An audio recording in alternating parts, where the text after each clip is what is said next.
Happy day, and welcome to the Sheila C Hill Show. And that C stands for come on in this room and have a sit down so we can chit chat just for a little while. Listen, the Sheila C Hill Show is the ultimate go-to podcast for ambitious individuals who want to live a more fulfilling and successful life, to get valuable insights, expert tips, and inspiring stories. Listen, I just need you to subscribe and join a like-minded community whom I call Sheila's Thrive Tribe. Just subscribe to the show and we'll be glad to welcome you on in. Listen, but if you are new, I am your host, Sheila C Hill. Welcome. Hello, hola, bonjour, como está, ni hao, howdy, and what's going on? Please call Mama and them. Tell them the Sheila C Hill Show is on and let them know we have a special guest in the house on today. Listen, this is part 2. So if you have not heard part 1, please go back and go over part 1 because listen, our guest today, we have a celebrity lawyer, attorney up in this joint today, and I'm so excited to have her here. We do have attorney Dorna Jenkins, say her whole government name, attorney Dorna Jenkins Taylor from Taylor and Associates. Listen, thebomb.com is more than that, okay? With over 20 years in practice of law, Dorna Taylor stands ready to assist you with legal and business matters, big or small. Even though she's a celebrity attorney, she worked with the regular common folk like us too, all right? So don't think she can't help you. Believe me, she can. She is committed to help you make a fresh start, whether you are a startup or is someone about to formalize your business, or a creator. Are you a content creator? Are you a creator in your business and you need protection to protect your work? Yeah, this is what she does. And she is there for you. Even if you're an individual who struggled to pay your debts, she got you. So Dorna assures her clients of top-notch service banked on integrity, professionalism, and compassion. Listen, she is everything we need. Welcome to the stage, Miss Attorney Dorna Taylor. I need to take you with me everywhere I go. Just to keep me hype. Yes, sis, I'm your hype girl. Yes. So glad to be here. You deserve it, and it's such a pleasure to have you on the Sheila C Hill Show. We're going to just dive right into this because, listen, part 1 was so good. I really want to know how these people are doing. Goodness, I miss them. And in part 1, when you were reading, and so people, you have to go back and watch part 1 of this because Sheila read a couple of passages in her expressive way of reading. I almost cried hearing you recount things I went through and didn't cry when they were happening. Wow. Because I get, you get tunnel focused. vision, and I'm just doing what I got to do, doing what I know how to do. And so I'm starting to feel what people feel when they read it as I'm hearing it. I know when I go to do the audiobook, that's going to be tough, which is why I haven't done it yet. Okay. Because you have to give yourself grace to move through life at a pace that's comfortable. That's something I wasn't doing in the book, in the story. I was moving at a pace that was too fast for my heart. And every time I did that, it was going to be a setback. And so I've learned the lesson from that. So I move at a pace that's comfortable for my heart and for my emotions so that I don't become overwhelmed. I work the same way. I take clients that I want to work with. So I'm not in here like, all this stuff to do. I just choose not to be in that kind of space. Now, again, I'm 51 years old. When I was 20, 30, 40, I was doing everything that needed to get done. So if you're in that grind phase of your life, that's okay. Grind on. You'll come out of that. So I'm out of that now, but wow, it's just whatever you have in you. It's why we identify with music so much, right? People write a song and we just love the song and it's speaking to us, whether it's the melody or the words. They're expressing something that we feel, but we haven't expressed. If you have something in you that people can benefit from, share it. You just don't know. Definitely. You just don't know who you can bless. And one thing that I noticed when you were writing, that you sort of secluded yourself of what you took in. Mm-hmm. You didn't do a lot of TV, you didn't do a lot of outside noise, reading other books, because you want to stay true to that. You had so much discipline of doing that, and that was key. Yes. I was remembering, imagine if you went back and wrote a book about the past 4 years of your life. You need to be able to remember.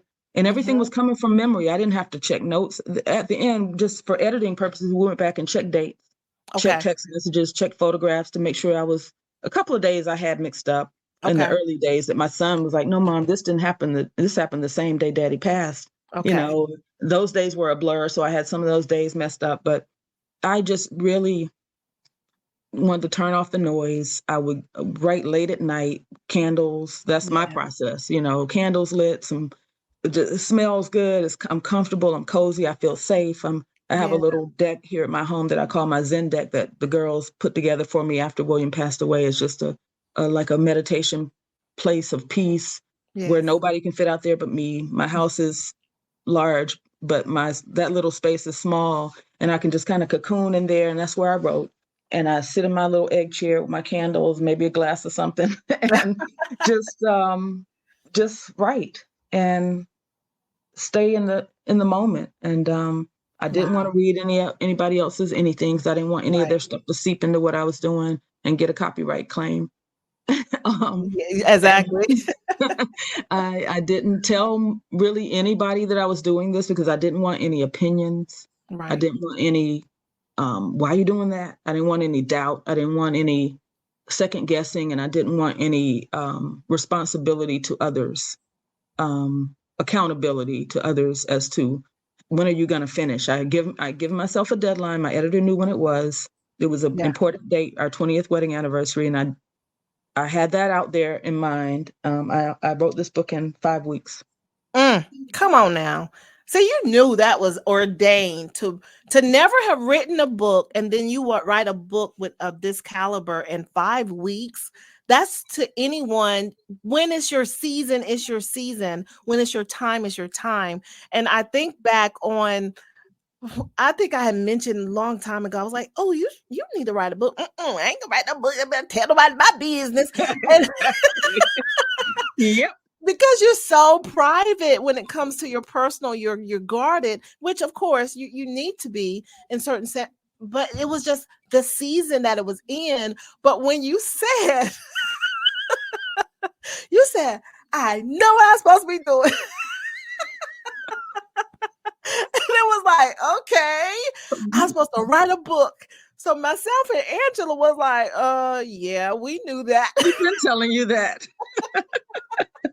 You would seem like you just found gold. And it was so funny because a lot of times you may see something in a person, whether it's God vision or whatever, but that person has to walk that for themselves sometimes. And they have to have that one-on-one experience, because if you would have moved on because someone said that, it wouldn't have been the same experience for you. It would not have hit the mark. And the passion that you wrote with, it was just amazing. Amazing. Yeah, we have to learn to listen to that still small voice, right? We have to learn to be quiet first so we can listen. So many people are just talk, blah, blah, blah. So be quiet, listen, so that you can hear from God or who, Allah, whoever you look to for your divine, and he will tell you, she will tell you what you're seeking if you listen. And I was out of sorts at that time. It was just I don't know what was going on, but I was kind of out of sorts. And I was just being still and listening, and it was like, write the book. Write what book? And then when I spoke it out loud, I know what I'm supposed to do. I'm supposed to write the book. And then boom, here I went in the kitchen, I started doing stuff, and the book just started downloading. Wow. Amazing. I had to stop cooking, go sit down somewhere and just say this stuff, because what is happening? And this is the way my songs used to come when I used to write songs. Okay. I would go in the studio by myself, sit in a chair, sit under the table, lay down, whatever, just be quiet and listen, and then the song would come. Listen to the music and the song would come. I really never wrote the words down. Most of the time I would sing them. Wow. And that's just a Amazing. gift that I've been given. All of us have gifts like that, whether, you might be able to, Steph Curry just hit 20 jumpers in a row, or, Oprah can, whatever Oprah can do. But, there are just people with gifts. All of us have gifts and talents if we just will tap into them.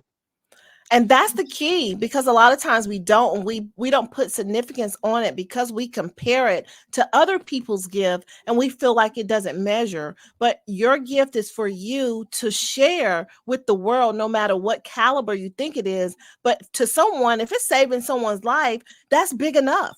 If you can affect one person, that's big enough.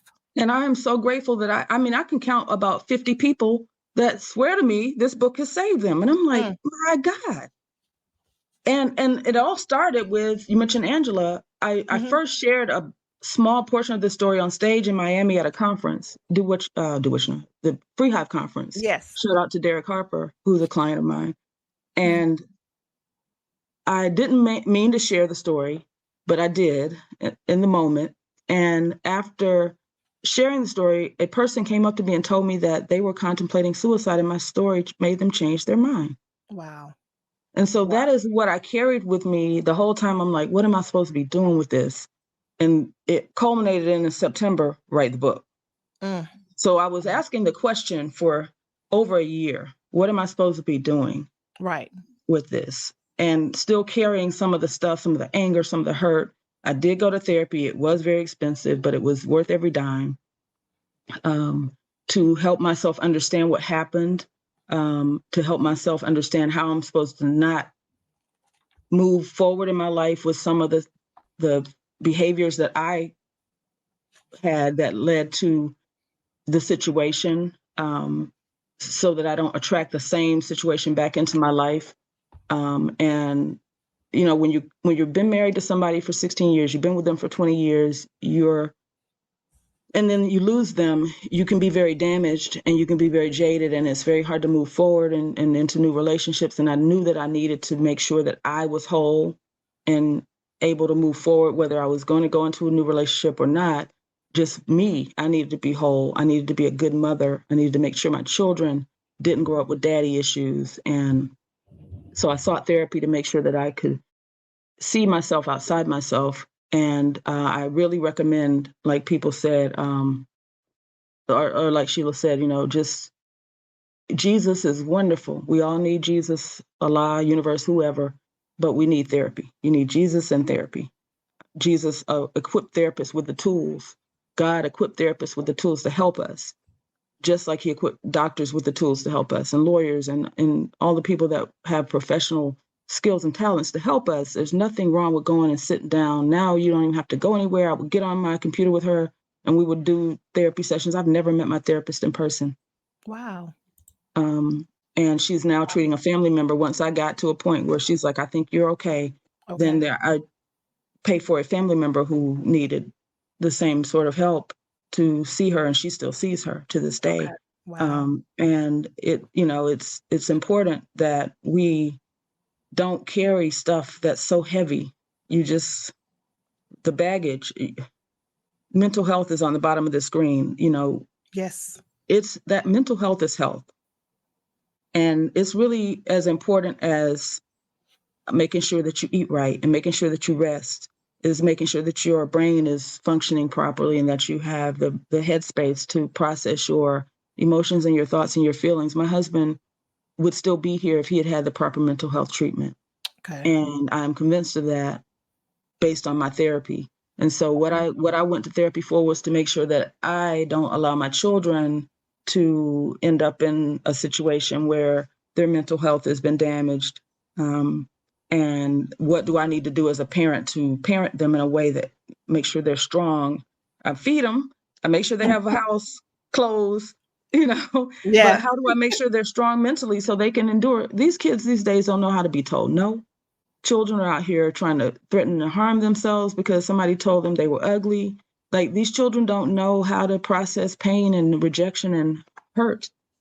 And then we have people who are hurt, and then they project that on other people. And so we have all these bullies and people that just are so mean and hateful in social media. And it's a new day. We have to be able to raise our children to be resilient and strong. And I am very focused on making sure that I have the tools for that. So whatever your situation is, betterhelp.com, there are just so many resources that you can, apps and stuff. Now, there's no excuse. You can get an app and be in therapy tonight.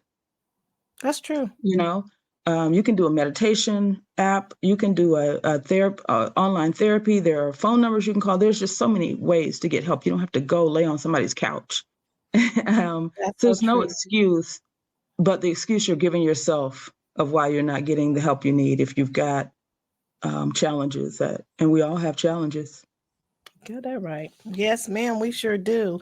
And it's so important as far as just to have the conversation. Sometimes, especially in our community, it's sort of taboo after the services is done and now life goes back on. It's just like, oh, don't say nothing. I don't know what to say. And, tiptoeing around the person. But I think it comes with education and speaking, like what is actually needed. Yeah. Because like you were saying earlier, when you say, what do you need? You need anything? Just let me know. I am not even thinking about you. That ain't gonna happen. But then also there is the times of your first. And in the book, you talk several times about the first Christmas, the first Thanksgiving. And right after, there were so many holidays right after. Yeah, because we got in November. Yeah, and you had to carve the turkey and you messed up the turkey. My son fainted in the middle of grace over Thanksgiving dinner, and my mother-in-law ended up in the hospital in an ambulance. It was a complete mess because we were trying to press forward and have Thanksgiving dinner like we didn't just lose a big part of our family 3 weeks earlier. Bump Thanksgiving dinner. We really should have just had hot dogs and laid around on the couch and given ourselves that grace, but we're in here trying to have turkey and dressing and do what you're supposed to do. Listen, no. Sometimes you have to pause and say, it's okay. We don't have to go with the tradition. It's too early, because that's what happened. My brother passed in November as well, like 2 days before his birthday. And then we had his wake on his birthday. And then we then it was Thanksgiving shortly after that. So it was just those first is the hardest times. And for anyone who's listening that you're in that process or have been in that process, a lot of people say, oh, it gets better. I would say different. I wouldn't say it gets better. The pain still hurts, but you grow where you're adapting to it differently, right? So you still miss your loved one, but you grow and you learn how to deal with it and you learn how to move forward and come to a new norm. So those first, they tough though. They are tough. And once you get through them, if you get through them whole and in one piece, families fall apart. You see, let's say parents that lose a child, they usually end up divorced. Yes. Because people don't know how to relate to each other anymore. Maybe the child was sick, and so that was their bond, was a trauma bond of taking care of the child, Or a lot of times when men lose their wives, you look up, they're married 3 weeks later because they don't know how to be alone, and they don't have they didn't give themselves the time to learn how to, okay, maybe not 3 weeks later, but you know what I mean? They don't know how to give themselves the time to honor what was, and then, okay, who am I as a single person and how do I move forward? That was something I'm very cognizant of. I'm still in that who am I as a single person mode. I'm not looking to be off into the next relationship. When God sends that, if he sends that, that's fine. If he doesn't, that's cool too. And it doesn't make who you are. You have to know who you are. Who you are, yeah. And you have to take time to do that. And then what you can learn to do, and I'd have a epilogue in the book where I kind of give I'm not a grief counselor. I'm not an expert at this. I'm an expert at some things. This is not it. But I know what I've done and I know where I am. And I know that I'm grateful for the process that I went through. Then you can start to commemorate these dates. I choose to commemorate these dates. I have little mementos, just to remind me of him and to remind the kids of him and to just keep him alive in our memories a little wind chime, with his over a place that was special to him outside on our deck that we used to relax on. And when I hear the wind blow through that chime, I'm like, oh, hey, so on my daughter's 16th birthday that morning, the chime was just going and going. And I was like, he's singing happy birthday. Oh, I love it. On his birthday was last week. He would have been 52. Okay. And I went outside. My son asked me, would you write a post about Dad and I'll share it? I guess he didn't feel like writing one, but he wanted to share something. So I said, yeah, I plan on it. So I went outside on the deck to give myself the space and, place to write. And as I walked outside, a red bird was sitting in the rose bush. It is February. Birds aren't supposed to be here in Georgia. A red bird is just sitting in the rose bush. Wow. And then after I saw it, it flew around in a circle and flew away. And I'm like, happy birthday. Wow. So these are little things that some people may call suspicions or whatever, but they give me solace and peace to feel like my loved one is happy, safe, healthy, whole, in the wind, Yes. and that works for me. Something else may work for someone else, but you just have to give yourself the space to, you're not going to forget, like you said, it's still going to hurt to some extent, but the hurt, it's not like pain anymore. It's like acknowledgement of what was. Yes. And I can feel the peace over his spirit. Yes. And I feel a peace over our home and over, just little things that just come along and say a little whisper, a little wind, just a little something, because we are all energy and energy never dies. It just changes into another form. That is so true. That is so true. And then, you have a peace, like, it's okay. It's okay. And he's okay. I'm okay. They're okay. We're all okay. Yeah. Let's go. Let's live abundantly in your new norm. Yeah. And that's but what before you have to I got do. to that, I was mad, upset. I was all of the other things, and that's what this book helps people understand, that when you see somebody who's strong, they went through a process. They aren't just strong. They went through a process to get there. And there was a part in the book where you was talking about you were singing the songs with Bishop William Murphy and Tasha Cobb's Murphy song was "This Is My Season" for grace and for favor, and then Tasha Cobb's song "He Knows My Name." And listen, he knows my name. So when you're in the roughest time in your life, in your seasons, to know to fall back on your faith and lead with your faith. Let's talk about that just a little, because a lot of people don't understand, especially if you was raised in the church, we from the South. Grandparents, your grandparents was the pastors and the archbishops and the bishops and the pastors and the parents. So we have that, and we learn, especially in our community. Church is our base, is our foundation, right? But when you get older, you still know it, but then there's comes times where you have to lean back on that faith.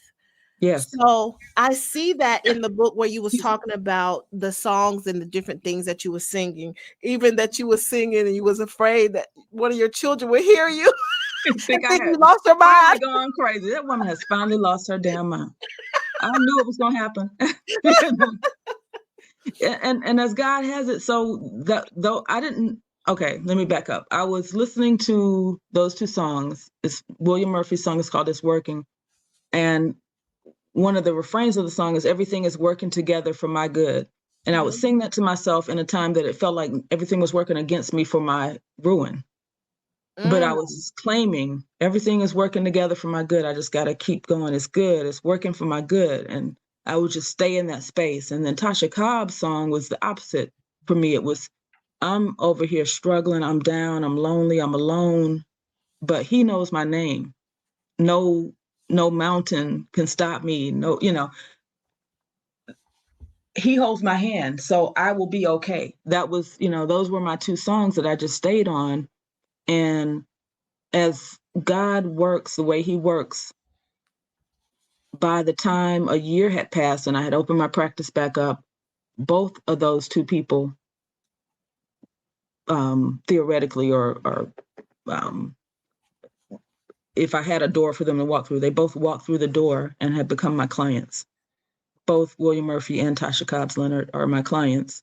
And I had an opportunity to share with them that their songs brought me through, and I've had the opportunity to have them both sing those songs live, be present to hear them sing those songs live, and to have, I knew William Murphy at the time. He prayed over me after my husband died. He called me the day and prayed with me, but he wasn't my client. But after all of this went on and COVID and everything, and I reopened my firm, both of them became my clients, and I have close friendships with both of them. And it's just like, this is how God works. If I leaned on people that I didn't even know at a time that I needed them, and at this point when I'm strong, now they're a part of my life. And I think it's there to remind me, he knows my name. It's working together for my good. I don't know. Life is just, God is amazing. And yes. Again, as I was saying, if you will be quiet and listen, you will get direction. We spend so much time saying, I don't know what I'm supposed to do. Be quiet and listen.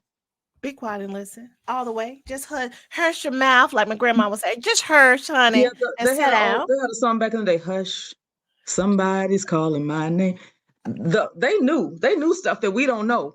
Exactly. They didn't have all these distractions and all this stuff. They knew how to stay plugged in. And then we just have to remember, go back to some of those old Negro spirituals, because they were where we, in our darkest day, we still hadn't touched their best day. That's right. So they knew how to tap in and be still and listen for that instruction, and to move in grace.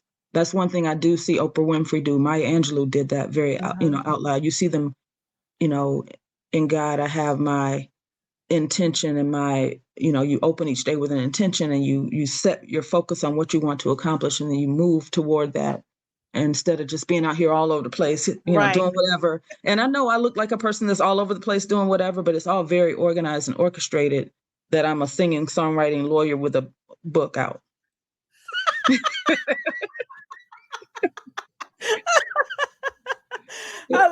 I love it. But you're doing what you know how to do. Okay, so for those who had not listened to part 1, that's where she got that. Her husband would tell her, do what you know how to do. And that's how she has been living her life. But even in the book, if I can take this moment to read this part, this is in, I don't know what chapter, but it's page 41 for those who have the book. Please turn. Your hymnal. Page 40, the hymnal today. It says, do what you know how to do has resurfaced in my life in so many ways. I became a professional recording artist when I was in college because I knew how to sing. Next, a professional songwriter when I was in law school because I had written a song before. Eventually, I stepped into the role of Senior Vice President, Business and Legal Affairs for Dr. J Enterprise. Julius Irvin was a client in my firm, and after a year of representing him, he called me and said, sis, I need you. Let's start a new company. And I said, okay, I've done that before. Do what you know how to do. Every step higher that my career has taken, all the millions of dollars that my clients and I have earned, about 40 million at my last count, honey.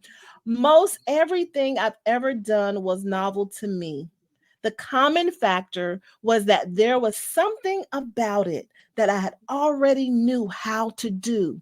So it became my practice to just start with that part that I knew. And the rest will come to me through research or calling someone more experienced for advice. If you simply take the first step, identify what you know how to do, then take that knowledge and add to it. Dig deep, ask experts, and connect with the mentor. That is my process, and I am convinced that it will also help you find your way. Yep. I'm like, that's a mic drop moment right there. That advice. Yep. That's I have it. no words. That's it, and that's all. That's how I can be a singing, songwriting, author, lawyer, and none of it is a lie. Yeah. Because if I challenge anyone watching this to just, when you finish watching this, or pause it right now, get out a piece of paper and just list your skills and talents. Just write them down. And then go across from each one of them and write what you can do with that. What, if you can sing, what could you do with that? Could you sing in the church choir? Could you, if you have people always tell you have a calm, comforting speaking voice. Can you do voiceover work? Like, literally take what you do or what you know how to do, your skills and your talents, and figure out what that could translate into. And then go after that. Do the part you know how to do. Do the research about what you don't know. Find a mentor who can help you, and then set out to do it. No, everybody is not supposed to be an entrepreneur. Some people, all people are not cut out for this. It's not easy. Also, working a 9-to-5 is not easy. And everyone's not cut out for working a 9-to-5. I'm not, because I'm going to be late. But all of us have a passion and a skill. And what I admire about the young generation, our children's generation, them people will follow their passion if it leads them off the cliff. If they don't know how to pay one bill, they're going to be following their passion. And we weren't raised like that. We were raised to get a good government job and work that job till you turn 50, 62 and a half, and then get a watch and whoop-de-doo, right? Not a watch. That's what they gave my grandmother after 50 years of service down at the Metalux, a watch. Wow. And I was like, a watch? You couldn't buy a watch for yourself.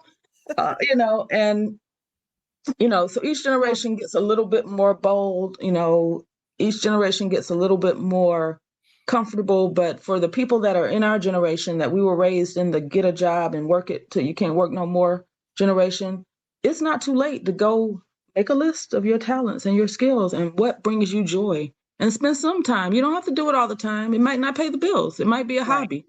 I ain't making no money off this book. If I am, I don't know it. I was telling Sheila earlier, I don't even keep up with that, because that's not why I wrote the book. Right. And when I do get money in from Amazon, I just turn around and buy more books so I can get the book to people. So, everything is not about money. Sometimes it's about being happy and fulfilled and being in your passion and in your flow. And so it all starts with, what do you know how to do? Come on. Start doing it. If you feel like you have a story inside of you, just like me, you might say, who cares? Because I said that. Who cares?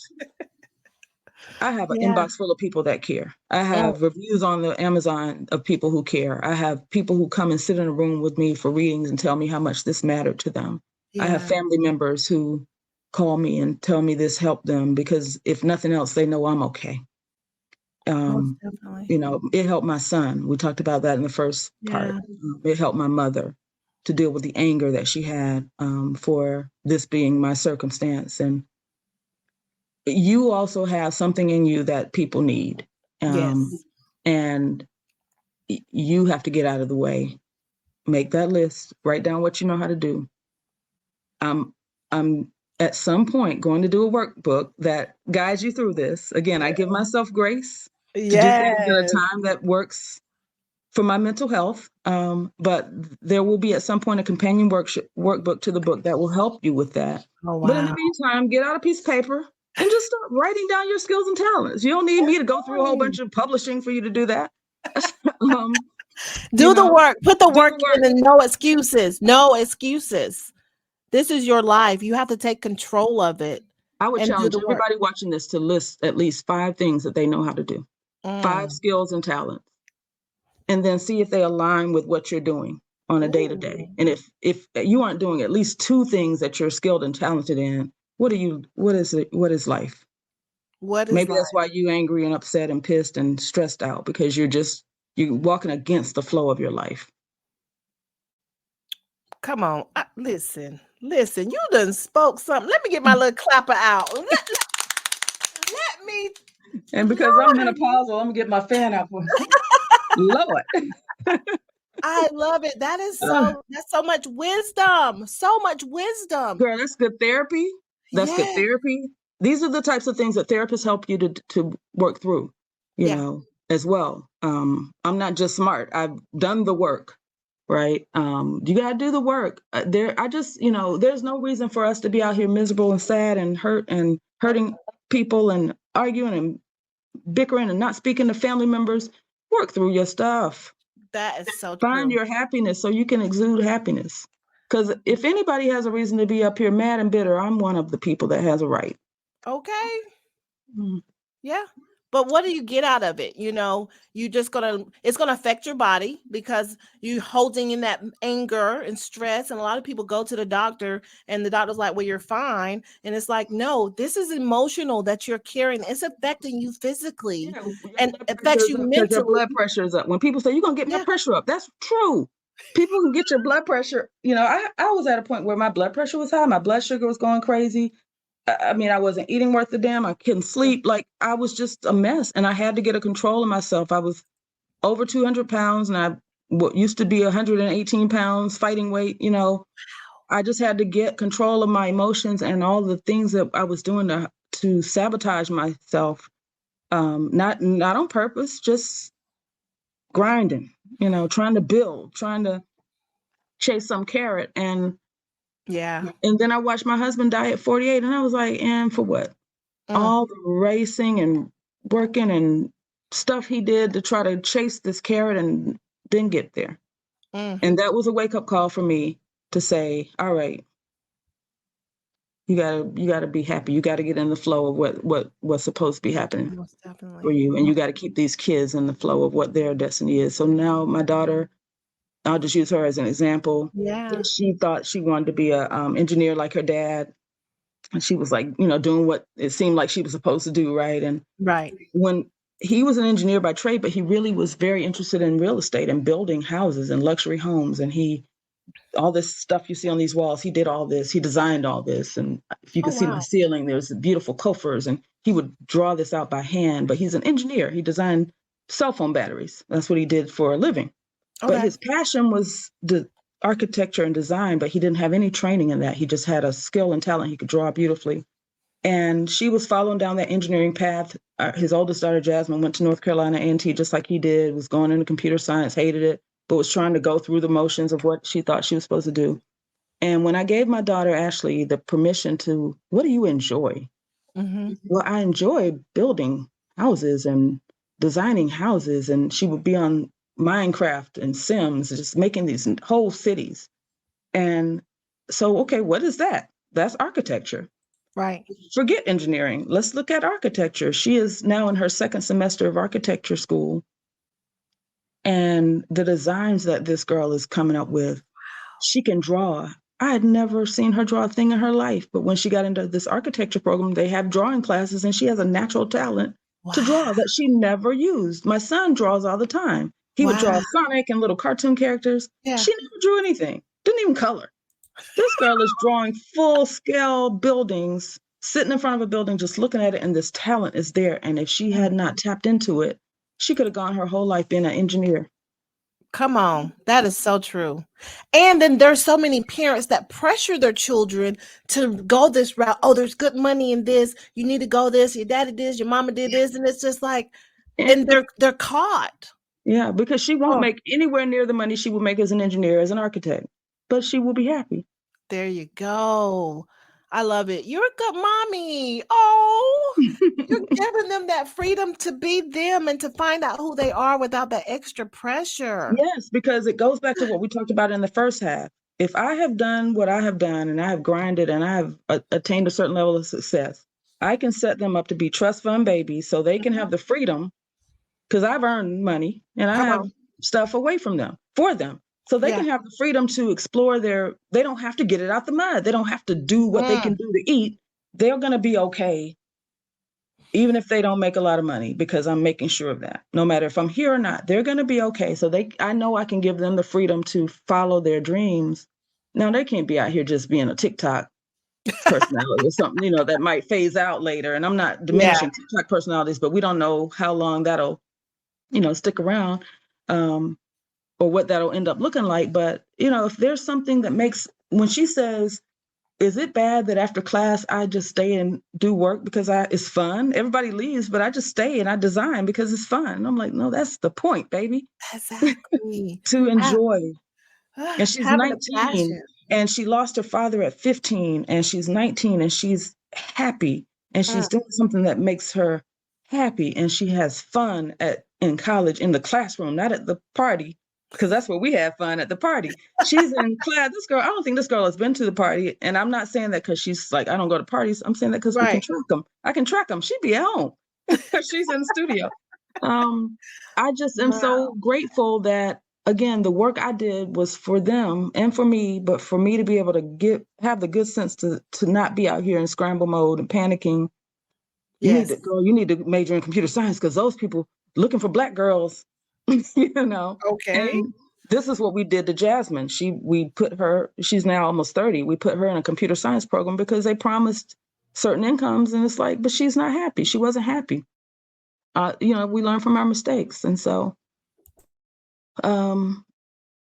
make your list, people. You might not be 19, you might be 52, but make your list. What are your talents? What makes you happy? Do at least one of those things. I promise you, it'll balance you out. You can get up and go to that job you hate on Monday because all weekend you might have been on your TikTok shop selling something that you enjoy making. And that's balance. Love it.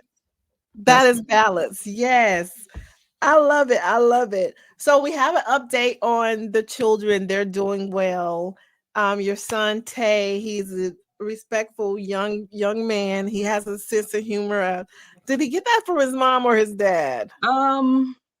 Me. I'm more silly. His dad is more sarcastic. His humor was super dry. You almost be offended. He was super sarcastic. I'm sarcastic too, but I'll smile while I'm saying something sarcastic.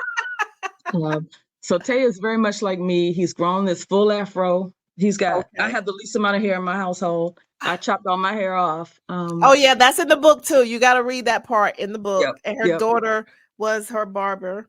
Yep.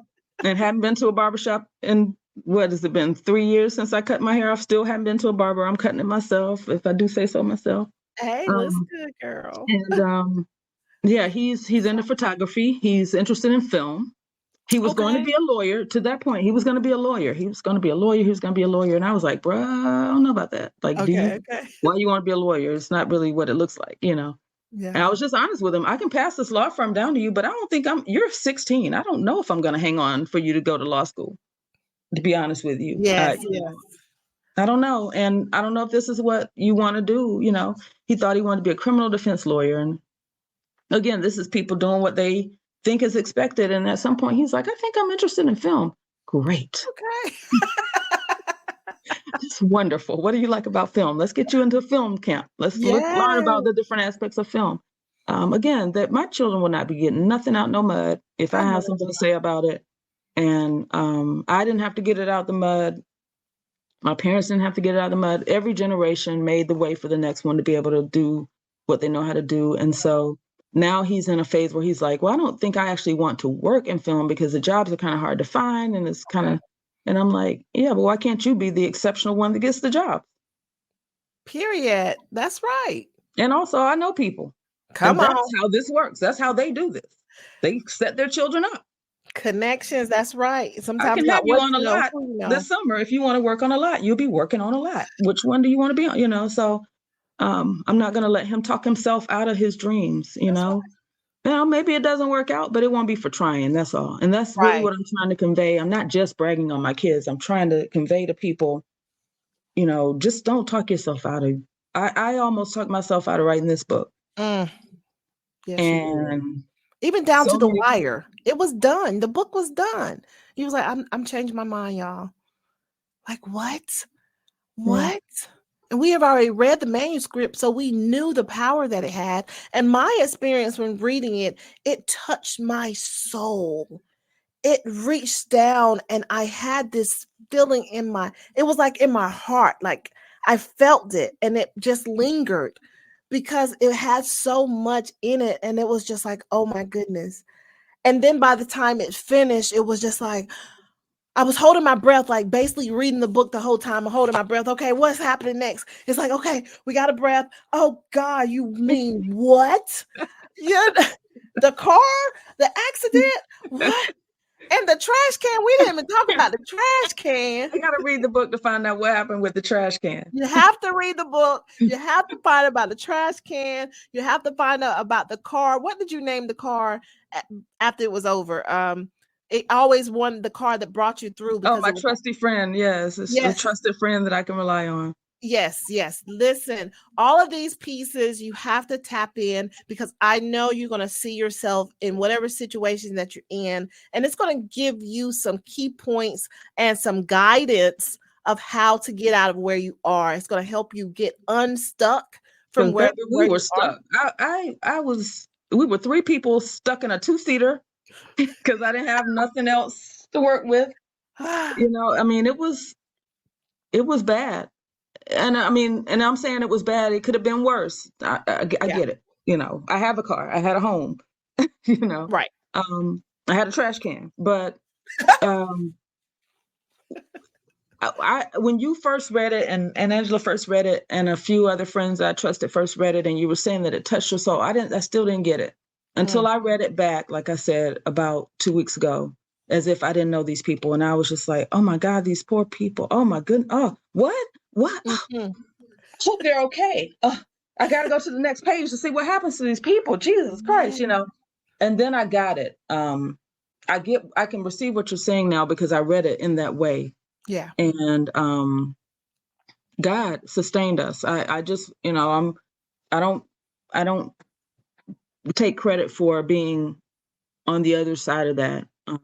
And when I say that we've come through and we're healed, I'm saying that because of how we were. Not that there won't be days that will be challenging in the future, right, but we have the tools and the skills to be able to work through them at this point. Most definitely. And I love how you gave some steps just like you're giving now, but also how the way the order of the book was, that was number one, because you started at the end first. It's like, what? You just gave it to us. Download it. Oh my goodness. And then towards the end, you have to read the book, how it was your birthday, your 50th birthday. That was amazing. The party. Listen, y'all have to read the book. I cannot wait until it becomes audio, because reading it is one thing, but then to hear it is another. Yeah. I realized that today when you were reading in part 1. I'm like, wow, hearing this is affecting me totally different than reading it, and totally different than writing it. And I don't know how saying it will affect me. So I just give myself, again, the grace and space to work through that. I'll do what I know how to do. I'll see how it feels, and I'll get through it. Because there are people that, I've had people reach out to say I'm neurodivergent. I can't really read. I can't really concentrate to read, even a book that's 112 pages, but I can digest it as an audiobook, or just to be able to reach more people who maybe just don't read, because of time. Right. That's so true. So you mentioned, okay, so if you do the audio book, you mentioned that, eventually it's going to come a companion journal or workbook. So, what else do we have? Where do we go else from here? Because it has helped so many people. And I know when you first released it, we was on Zoom and people were telling their stories, and you was giving advice there, and I knew it depleted you a lot. But at this point, where do you see it going from here? The book is here. The workbook is coming. What's next? So you're right. It depleted me because I didn't know how to receive the energy of grieving people. Again, I'm not a therapist. I'm not a grief counselor. I'm a lawyer and a mom. And so it was so much, and I was excited. So I was coming in a space where I'm excited to be finished with this. I have it in my hands. I did it, right? And I was just excited, and it was kind of incongruent with what the story is. So I didn't realize that people were reading the story and they were like, oh, and I'm like, yay. So it was off. The energy was off. And so now I'm in a space where I've taken the time, because everything I'm saying, I do. I've taken the time to stop and digest it and understand what my role is, what the story, how it affects people, and how to receive what they're giving. And so when I did my live reading, I just opened up the floor and said, all of us have been touched by grief. Is there anyone that wants to share their story? So then I had my mind ready to hear their story, as opposed to, let's talk about how I'm fine now, Right. Because that release date for me was like a celebration. It was our anniversary. I had a friend over. We had champagne and food, and I'm just snacking, and people are like, I lost my birthday at 72. You know, You weren't ready. Nope. Oh, and wow. we don't get it right. I didn't get that day right for everybody. It worked for me, but I didn't get it right. And then it set me back a little bit. So I gave myself, like I said, the space, the time. I took a few more trips and thought about it, read it again. Okay. You know, so now I think that the thing that's going to serve me and everybody else best is in-person readings where, you know, I can read or maybe even have someone read, because hearing you read was different than me reading. Okay. So that I can get into the space of where I was to be able to meet people where they are if they want to go back to that space. So I think we'll do in-person readings. I know we're going to have the journal. I just don't know when. I know we'll have the audiobook. Okay. Just don't know when. I just see a tour. I see a tour in a sense. Like you're touring different people's platforms. You're going and speaking to them, you know, prerequisite. They have to get the book, read it, and then ask questions, share a little of their story. I definitely want to do a tour, you know, people that I know and trust that want to have me come to their city and set up something. I'm happy to do that. I really do see that, and where they can bring people out who, you know, who, again, everybody's grieving something. So bring people out who want to be in the space of unloading some of that, getting unstuck. And I mean, you know, there've been a lot of different ideas. My editor, because she was all in it, and she lost her mother, and her father is, she's his caregiver. So she was all into the story the whole time with me. She's like, you need to have a lot of wind chimes. You need to have those little daily affirmations, you know, where, you know, and I'm like, maybe, you know, who knows? So I'm just, like I said earlier, I'm listening, I'm receiving guidance, I'm being quiet and still to see what makes sense and what works and what I can accomplish with it. But definitely the tour, definitely the in-person, you know, moments where we can share and support each other and just let people get the stuff off their chest. Definitely the audiobook, so that I know it helped me to hear it. So I know that's something I have to do to help people to hear it. And, you know, we'll see. I listen, I see a retreat, honey. I see that. A grief retreat. Do what you know how to do. Grief retreat. Come and get unstuck. I hear that. A healing retreat. Healing retreat. Yes. I see that. I definitely see that. So many people need it to get to the next level and live abundantly, to live free. We get one life. Yeah. Why are you living crappy and sad and blah? You know, and I'm a person, you know, for my birthday, was that my birthday? Yeah, my birthday. I went to Costa Rica because I wanted to sit in the mud bath and the hot springs and just be. Just be. You know, and I'm a person that I'll get on a plane and go do something weird like that, you know, and sometimes people need permission to, come on, let's go do the mud baths and let's get in the hot springs.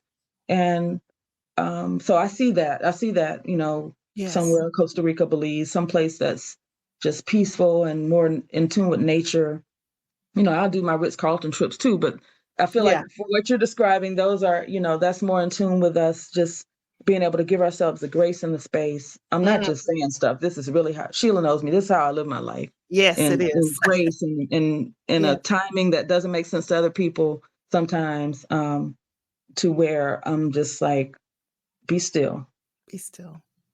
Heal from the inside out. You know, it all works together, mind, body, spirit. And I definitely, if there are people that are, you know, open for that, then I'm open for that. Most definitely. I definitely can see that.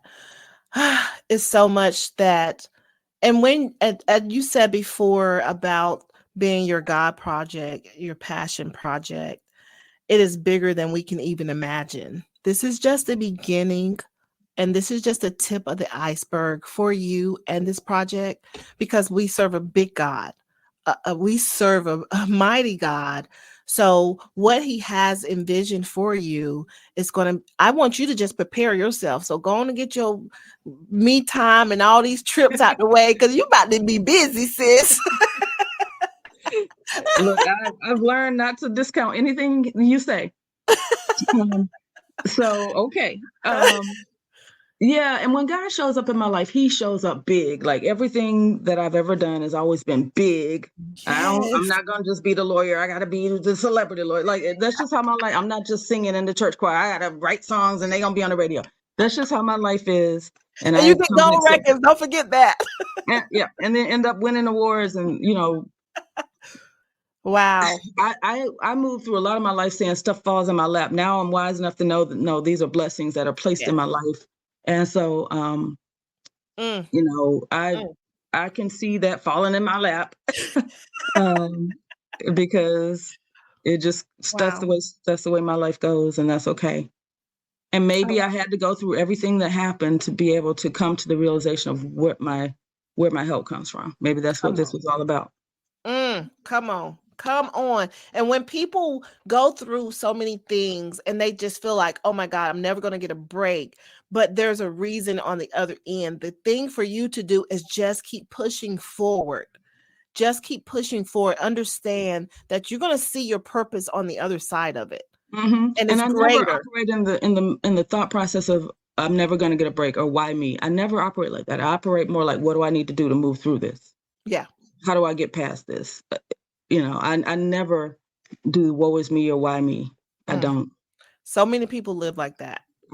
And that's what stops them too, because that mindset stops them. Instead of saying, I got to keep moving forward, it's woe is me. And the Lord knows if they don't get no support from the mama and the daddy and all the June bug in them. Now they ain't speaking. Yeah. And so what this book did for me, the best way I can put it is, because when people would see me, because of COVID, remember, a lot of my friends didn't see me for 2 years. My husband died, they came to a funeral, and then they didn't see me for 2 years. Yeah. So when they see me at homecoming or something 3 years later, and they're like, oh, and I'm like, girl, pass me some cookies. Right.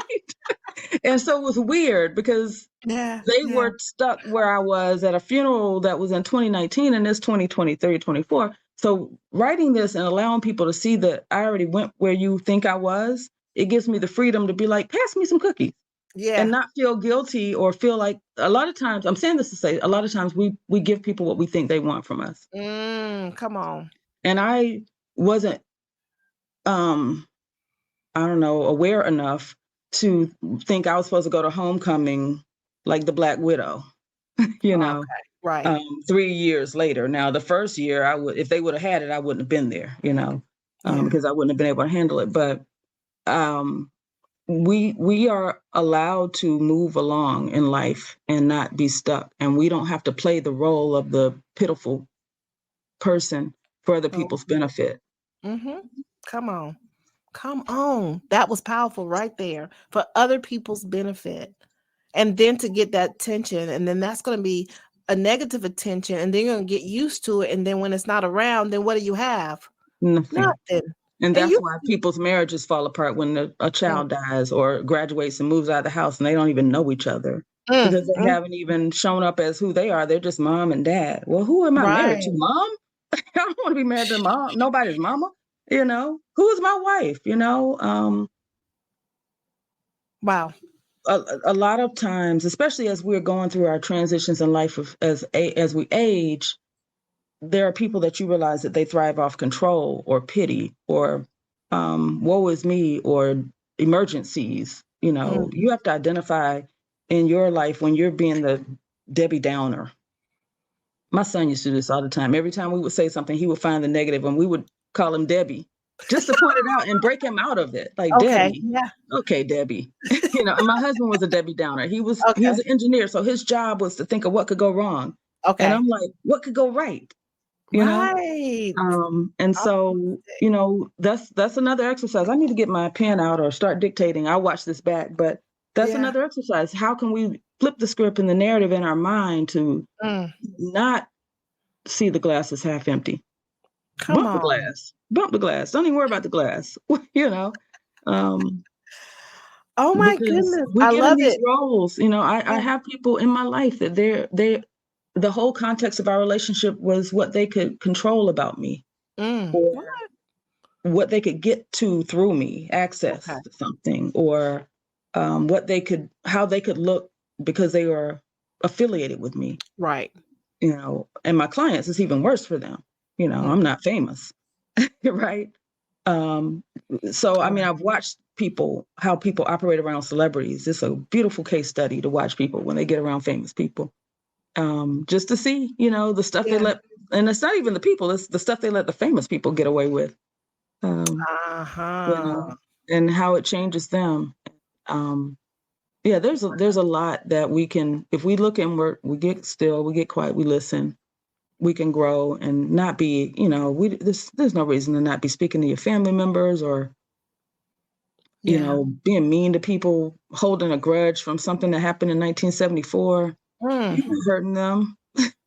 Can't even remember what the problem was. It was so minor. But she stepped on my toe. Baby, my left eye got cataracts. I didn't even see your toe. Right. Yeah, exactly. And how much time has been missed? Y'all could have been on cruises together, enjoying life, I don't know. Like I said, when your husband dies abruptly at 48, you just realize, you know what? A whole bunch of stuff that we thought mattered didn't matter. Don't matter. That is so true. That is so true. Oh my goodness. Thank you so much for all your wisdom that you dropped. I think this is actually part 3. I might have to slice this up because it was such good gems and good advice and a guide and a blueprint. It was so many things encompassed in one. I thank you for sharing. I thank you for being a part. I thank you for being transparent in your book and being that vessel to help so many people to get healed and to get unstuck. If you have not purchased this book, go to dowhatyouknowhowtodo.com, and all links is in the show notes. So please click on those, including the easylegaldocuments.com. And also, if you want to reach out and get help with your trademarks, with trust, different things, go into her website. Just click the links in the show notes. So as we exit, Attorney Dorna Jenkins Taylor. And listen, every time I always talk about a church mother or something, I always say Mother Jenkins. And then you was like, wait, that's my mama. That's my mama. No disrespect, Mama Jenkins. But with everything being said, what is some advice that you want to leave out with for our viewers? Any advice that you want to share as we close? Oh, Lord, I think I've probably just word vomited advice for the past hour, but I'm just going to repeat, what I've been saying. Just give yourself grace. Mm-hmm. Take off the mask of what you think people expect of you, and write down what your passions are, what you're good at, and find at least one thing that you really would bring you happiness, and start doing something associated with that thing, and give yourself the grace and the space and the time to do it unapologetically. Don't neglect your responsibilities, but you can find 5 hours on a Saturday if you want to color in a coloring book and you have an artistic skill, just do that. Balance yourself out. Give your central nervous system time to relax and not be on all the time, right? Mm-hmm. So it's okay. It's not selfish to spend time nurturing yourself, the things that you need. It helps make you a better person for the people that need you. I love it. I love it. Thank you very much. Well, thank you for having me on the Sheila C Hill Show. I'm a watch. I enjoy the show, and so I'm honored to be a guest on the show. And probably your longest show. I don't know. I think we've been on here as long as Cat Williams and Shay Shay at this point. But I knew it was going to be, and I was telling you, as I'm preparing for the show, I was so giddy because I know the backstory for before the book, and then the book was so effective. It was just so effective, and I was just so giddy to bring you on so I can share it with other people in other countries, because people need to know your story, and they need to know, even on the professional side, of what you do and how you have a heart and a passion to help people. You're not just one of those attorneys, those celebrity attorneys that don't care and it's all about the dollars. I wanted people to see you and to see your heart. And that's why I'm so grateful that you was able to come on and listen. I knew it was going to be long, but listen, you brought it, baby. You brought it. Well, no, I thank you. You're a great facilitator. In fact, I think what we didn't say was when I did that first live reading and I was just overwhelmed, you stepped in and started moderating to get me through that evening. So I thank you for that. Because I was just like, what is this? This is not what I wasn't mentally prepared for. And you stepped in and you started interviewing me and kind of just helping guide us back to listen, people. Right. To the point of why we're here. We can't do your dead husband. We're talking about hers, you know. Only one dead husband at a time. Come on, people. It's too much. So, and we can laugh about that, and that's not, you know, that seems weird, maybe weird to somebody, but look, it is what it is. You know, you can only cry for so long.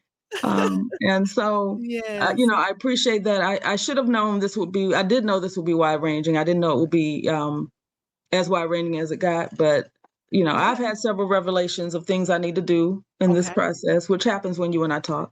Yes. So, you know, we've just let your audience, you know, eavesdrop on our conversation. That's all. Basically, that's basically it, because we can have these conversations, especially with the book before you actually released it. As we was talking, you was like, tell me what are your thoughts. Woo, woo, just a fly on the wall, honey. I love it. I love it because it's just, it's so touching. It's so moving. And you are super dope. So I'm so glad to have you on here. And say, I know you, my celebrity lawyer. Thank you for showing. I'm going to bring you backstage and I'm going to close on out. Listen, I know, guys, this was one for the books. This is one for the records. Having attorney Dorna Taylor on to share her life and to be transparent, only to help you. So just know that you are loved enough that someone is here to give you the tools and the blueprint to help you to heal, to get unstuck, and just know that you are worth it. You are worth to put the work in and to get that healing. Okay. So thank you for tuning in. It's time to go. Until next time on the Sheila C Hill Show. Take care. Have a blessed day.